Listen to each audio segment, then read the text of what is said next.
In December 2010, the Muslim world was ignited with discontent. Violence and death followed, and like dominoes, 15 North African and Middle Eastern nations were inflamed.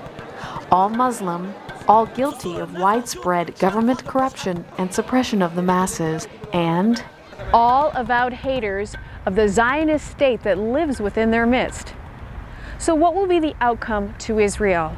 A tiny island of democracy in a sea of an emerging Muslim commentary. As dissension raged, Israeli leadership remained quiet. They didn't want that Israel would be the agenda for the internal changes that are happening. And if Israel would comment on such events, such developments, they would take the Israelis' comments and use them as part of the internal dispute among themselves. Will the changes in the Muslim world impact Israel? The immediate result of this uprising is that the radical elements in the Middle East are getting stronger. And this is very worrying for Israel.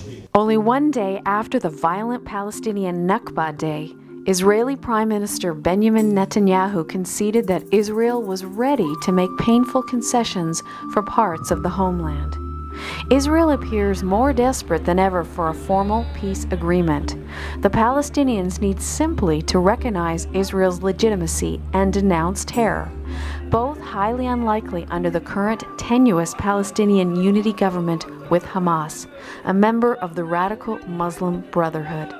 Despite the situation on the ground, some Christian leaders in the region see this as a moment of opportunity. This is a time of great conflict, a great kind of tug of war going on here in the Middle East, and it's not a time for Christians to just kind of give up and say, well, radical Islam will take it over. It's a time for us to press it and pray that there will be a crumbling of this wall of Islam, that it cannot keep the captives captive any longer, but that they can come to know who Jesus really is. But I believe in it all, we need to see the sovereignty and the greatness of God is at work, and that God is doing something very powerful in this region right now.